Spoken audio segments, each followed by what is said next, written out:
Okay, this is our last PowerPoint lecture for Chapter 10, and this will be the end of World War I and the Treaty of Versailles. And that will be the assignment that you guys will be working on today. The Treaty of Versailles is the treaty that is going to end World War I. So how do we get there? What does the Treaty of Versailles about? And what role, more importantly, did the United States play in that Treaty of Versailles and the ending of World War I? And I will tell you again that I don't know how to edit this, so I just got to keep going. So general information, just again as a reminder, the war actually starts for Europe July 28th, 1914. The United States doesn't get involved until April 6th, 1917, and the war is going to end November 11th, 1918, and that will end in an armistice. And so that means at a very specific time, everybody's going to start fighting, and that specific time will be the 11th minute of the 11th hour of the 11th day of the 11th month, which is November 11th. The very, very strange, weird thing about this armistice is right up until the moment the war ends, men are still being sent onto the battlefield. And there will be men that lose their life. I said it ended at the 11th minute of the 11th hour. There will be men that will be killed in this war at 10:30 on November 11th, 1918. And that's the strangeness of war, and this war in particular.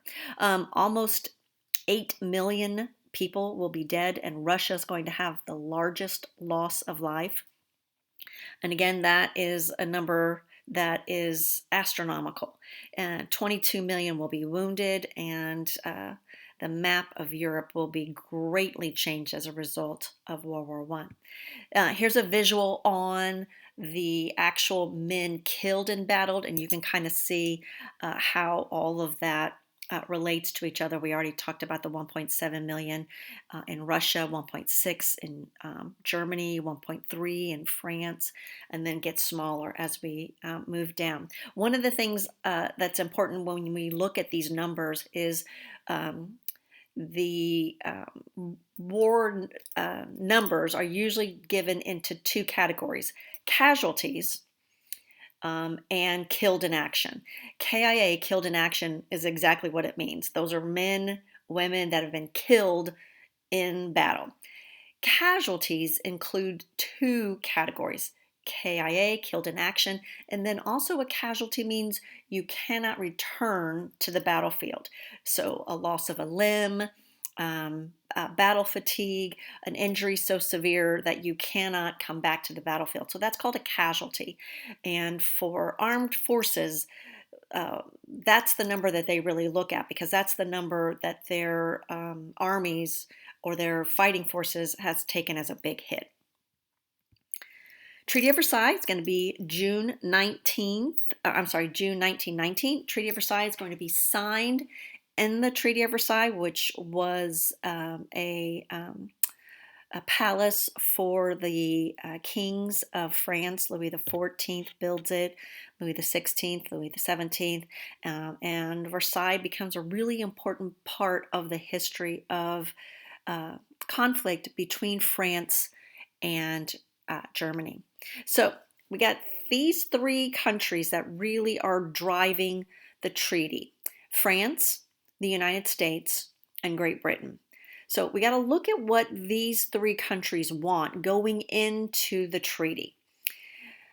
France wants two really important things. They want a security buffer between themselves and Germany. Again, this isn't world history or European history, but it is important to know that in the late 1800s, before Germany as a country, and they're called Prussia, they invade France in the Franco-Prussian War, and they defeat France. And so this will be the second time that France has been invaded by Germany, and they say, not again. Spoiler alert for those of you that know your history, it's going to happen again. The second one that drives everything that the French do is revenge. And they want to make Germany suffer for what they've done. And one of the ways they're going to make them suffer is the third thing, reparations, and that is a war bill. And they want Germany to foot the bill for everything. Now remember, Austria really starts the war by firing on Serbia. Austria is not going to be mentioned at all in this PowerPoint presentation, at all in your assignment, and hopefully you're saying, wow, what happened to Austria? What happened to Austria is France wanted revenge on Germany. So Clemenceau, and this is the prime minister, the premier, Georges Clemenceau, he wanted to make sure that Germany would not invade France. He was determined that Germany would be made to pay, and he also wanted to make sure that in this paying back, that Germany knew that they were paying back France. And so that, again, is important as we move through this. Great Britain. What does Great Britain want? This is David Lloyd George, their prime minister. In public, the politician said, we got to punish the Germans. The Germans, again, were viewed in a very bad light by the British, obviously. They were very anti-German. In private, David Lloyd George said to the people in power in the Treaty of Versailles, say, look, I know we got to make Germany pay, but we got to make sure that the economy gets back on track. And we need Germany as a trading partner. He's also worried about the disease from the East, and that would be communism. He is the most worried about communism. Russian government had been overthrown by a communist revolution in 1917, and David Lloyd George correctly believes that the spread of communism had to be stopped. And the way to stop that is to create a strong economic Germany. And he will be correct. And lastly, what does America want? America wants a treaty based on Woodrow Wilson's 14 points. Germany should be punished, but not severely. And he wanted some kind of a just settlement that would not leave Germany feeling resentful. Obviously, he doesn't get it. And then the most important thing he wants out of all this is a league organization called the League of Nations, an international organization called the League of Nations. And that's going to settle world disputes. So instead of erupting into war, we sit down and we have this thing called collective security. The problem for both Europe, the Treaty of Versailles, the League of Nations, and the United States is that America doesn't support this. They don't want to be involved in European affairs anymore, and we're going to move into an isolationist time period. So all of those things are in the mix while we are trying to come up with a way to peacefully end World War I. So what were some of the terms? Most of them have to do with making sure that Germany could not rise up as a military power again. The German army was reduced to 100,000 men. No tanks, 0 tanks, no air force. Germany, you cannot have an air force. The Rhineland, which is that barrier that that France wanted between itself and Germany, is demilitarized. So what that means is there's a big patch or swath of land that's a boundary between France and Germany where no German military can be. They cannot militarize that zone.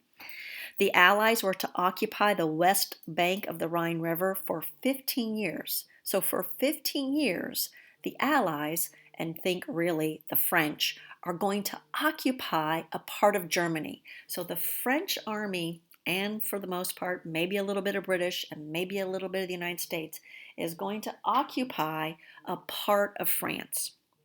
And then the last part is the German Navy could have no submarines. And remember this, you should be able to make sense of that whole U-boat terrorizing the Atlantic Ocean. And no large battleships. So that again is the terms for the Germans to abide by. And then they also have to accept complete responsibility for starting World War I. And it's called the Guilt Clause, Article 231. The Germans have no idea that this is being a part of the Treaty of Versailles. And the Germans have surrendered based on the idea of peace without victory. they've surrendered on an armistice, that everyone just laid down their guns, and that there was not a winner, and that no one really got to dictate the peace terms. And what's going to happen is the Germans are going to show up to sign this Treaty of Versailles, and they're going to come across this Article 231. The Allied and Associates government affirm, and Germany accepts the responsibility of Germany and her allies for causing all of the loss and all of the damage to the Allied and Associates government, and their nationals have been subjected as a consequence of war imposed upon them by the aggression of Germany and her allies. Note, nowhere does it say Austria, who started the war. When the Germans roll into Versailles, the Hall of Mirrors, and get ready to sign this, and they read this, they're like, "Whoa, we're not signing this. This is not anything at all what we agreed to. We did not accept any guilt in this thing whatsoever." And that will be responded by the Allies, particularly the French, with, "Hey, we still got our army here. We can just roll right into Berlin and take this thing back over." And so the Germans are really forced into signing this treaty, of which they really had absolutely no say in, or the idea of accepting sole responsibility. It is going to come back to haunt the entire world with World War II. This right here, this war guilt clause, will be one of the most important issues in moving into World War II. So how did the Germans react? Again, a dictated peace. They had not been invited to the peace conference. The treaty wasn't presented to them until the actual day to sign. They were threatened with war if they didn't sign it. The treaty was not based on Wilson's 14 points, that's part of which your assignment is today, as the Germans had been promised. Most Germans believed that the war guilt clause was unjustified. The British and the French had done just as much, and especially the Austrians. The loss of territory and population angered Germans, and as most important, Germans believed the German economy would be crippled by having to pay reparations. And that, again, is what's going to happen. The reparations will be 132 billion gold marks, which in 1919 money was $33 billion. Billion with a B. It would have taken them 92 years to pay that back. $33 billion is $269 billion today. And the Germans, the economy is going to collapse. There's no way they're going to pay that. By November 1923, 42 billion marks, 42 billion marks is worth an American penny. An American penny. So there's no way Germany's going to be able to pay this money. They made their last payment October 3rd, 2010, on the 20th anniversary of German reunification. And what happens at that point is when West Germany splits off and Germany says, "We can't pay this."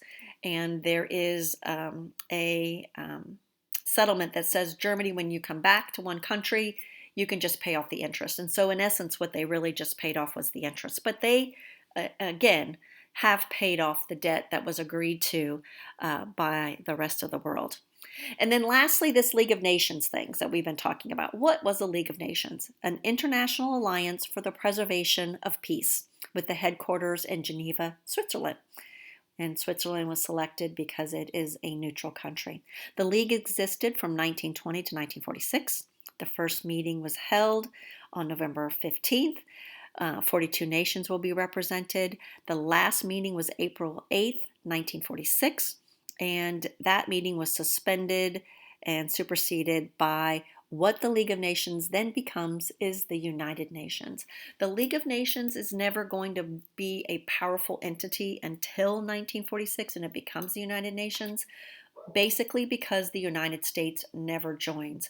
We don't join the League of Nations. As a matter of fact, the United States doesn't sign the Treaty of Versailles. We write our own peace treaty with Germany that isn't signed and ratified until, numbers, it's either 1921 or 1923. I can't remember which. But we don't sign the Treaty of Versailles, and we don't sign it because of the League of Nations.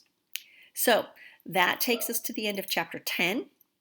We've taken all the notes for chapter 10. Please let me know if you have any questions about this or any problems, and I'll be glad to get back with you. Now you need to head on down to your assignment for this e-learning day.